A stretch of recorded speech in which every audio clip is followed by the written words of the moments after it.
আমাদেরকে রমজানের শেষে সুস্থতা রেখে একটি মাহফিলে আলোচনা করার কিছু সুযোগ দান করলেন, শোনার সুযোগ দান করলেন।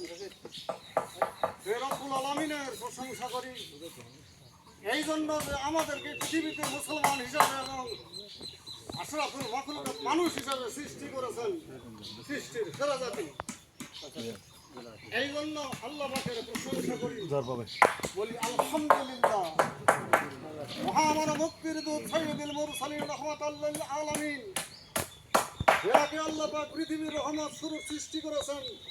ওয়া মা আরসালনাকা ইল্লা রাহমাতাল লিল আলামিন, সেই নবীর প্রতি দুরূদ ও সালাম বলি সাল্লাল্লাহু আলাইহি ওয়াসাল্লাম। আমি আয়াত তেলাওয়াত করেছি, সামনের চেয়ারগুলো ফাঁকা আছে, সামনে বসেন। নাহল 36 নম্বর আয়াত। ওয়ালাকাদ বাসনা ফি কুল্লি উম্মতির রাসূলান আন ইবুদুল্লাহ ওয়াস্তানিবুত তাগুত। আল্লাহ পাক বলেছেন, আমি এমন কোন গোত্র নাই, এমন কোন গোষ্ঠী নাই, জাতি নাই যার মধ্যে আমি রাসূল পাঠাই নাই। প্রত্যেকটা রাসূল নবী বলেছিলেন, তোমরা তাগুতকে অস্বীকার করিয়া আল্লাহর প্রতি ঈমান আনিয়া মুতাওয়াজ্জিহ হও কোরআনের দিকে। তাগুতকে অস্বীকার করো, তাগুতকে অস্বীকার না করলে ঈমান আনিয়া কোনো লাভ নাই। কোরআন বাদ দিয়া, কোরআনের দল বাদ দিয়া যত সমস্ত দল আছে সমস্ত তাগুত, তাগুত বাদ দিয়া আসতে হবে। এইটা নবী রাসূলদের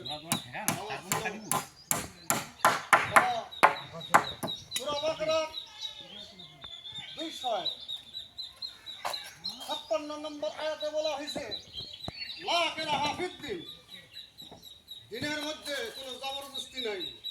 কাউকে জবরদস্তি করে দিনের মধ্যে আনার কোনো কথা নাই, বা জবরদস্তি তো আনা লাগে না। তবে ইসলাম প্রকাশিত হয়েছে যে কেউ তাগুতকে অস্বীকার করিয়া ইসলামের পথ ধরেছে, সে মজবুত রশি ধারণ করিয়াছে। এবং এই সমস্ত লোকের অভিভাবক হল আল্লাহ। এবং এই মানুষগুলো আল্লাহ পাক অন্ধকার থাকিয়া করে নিয়ে আলোর দিকে নিয়ে যাবে, তার জান্নাতে নিয়ে যাবে, আল্লাহ পাকের ওয়াদা। আর যারা তাগুতকে ধরেছে, এদের অভিভাবক হলো তাগুত, এদেরকে আলো থেকে অন্ধকারে নিয়ে তাগুত জাহান্নামে নিয়ে যাবে। অতএব আমাদের মুসলমান হিসাবে, আশরাফুল মাখলুকাত হিসাবে, মানুষ হিসাবে, শ্রেষ্ঠ জাতি হিসাবে আমাদেরকে একটাই পথ